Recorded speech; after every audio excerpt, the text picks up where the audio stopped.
இந்த தடவை அவங்கள என்னை வற்புறுத்தி தூக்கிட்டு போகல, நானாக தான் போனேன். வீடியோ லாஸ்ட் வர பார்த்தீங்கன்னா லொக்கேஷன் லாஸ்ட்டில் சொல்லுவேன். காலங்காத்தாலே எழும்பி சூரிய பகவான்ட்டு சுள்ளுன்னு வெயிலும் காவடி கட்டையும் பார்த்துட்டு கல்லறை குழியெல்லாம் தாண்டி நாங்கள் வந்ததான் இந்த ஒரு பனமூடு. நாங்கள் வரதுக்கு முன்னாடியே எங்களுக்கு வேண்டி ஸ்டீவ் அண்ணே முன்னாடியே வந்து வெயிட் பண்ணிட்டாங்க. எல்லா தடவை இல்லாமல் இந்த தடவை புதுசாக இன்னொரு இடத்துக்கு கூட்டிகிட்டு போயிட்டு இருந்தாங்க. போகிற வழி ஃபுல்லாகவே பாறை மலைன்னு தான் இருந்துச்சு. அண்ணன் பனை மரத்தை மேலே ஏறிட்டாங்க. நாங்கள் கீழே நின்று வெயிட் பண்ணிட்டு இருந்தோம். மரத்தில் யாருன்னு ஒரு இறங்குவார்னு பார்த்தா காலங்கள் போனாதான் மிச்சம். ஃபுல்லாகவே கொல்லா மரமும் பாறையும் தான் இருக்குது.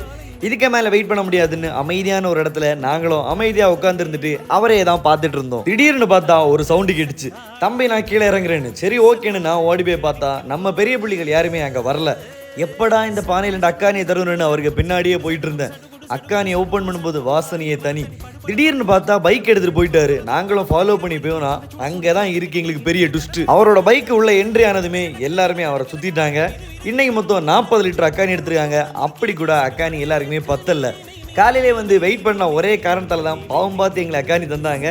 லாஸ்ட் வெயிட் பண்ணிட்டு வெறும் வயிற்றுல அக்கானி குடிக்கிற ஃபீலே தனி. நீங்களும் கரெக்டாக டைமுக்கு ஸ்பாட்டுக்கு வந்தால் உங்களுக்கும் கண்டிப்பாக அக்கானி கிடைக்கும். இது எங்கன்னா நம்ம கண்டன் விலை கொசவன் குழியிலுண்டு இந்த உள் ரோட்டில் ஸ்ட்ரைட்டாக போனால் ஸ்பாட்டுக்கு வந்துடலாம். ரிட்டர்ன் வரும்போது நிறைய காவடி கட்டை பார்த்துட்டு தான் வீட்டுக்கு வந்தோம். ஃபைனலி நாங்கள் அக்கானி வாங்கிட்டோம். உங்களுக்கு அக்கானி வாங்கினா கரெக்ட் டைமுக்கு ஸ்பாட் போங்க. அக்கானி வாங்க நினைக்கிற ஃப்ரெண்டுக்கு வீடியோ ஷேர் பண்ணுங்கள்.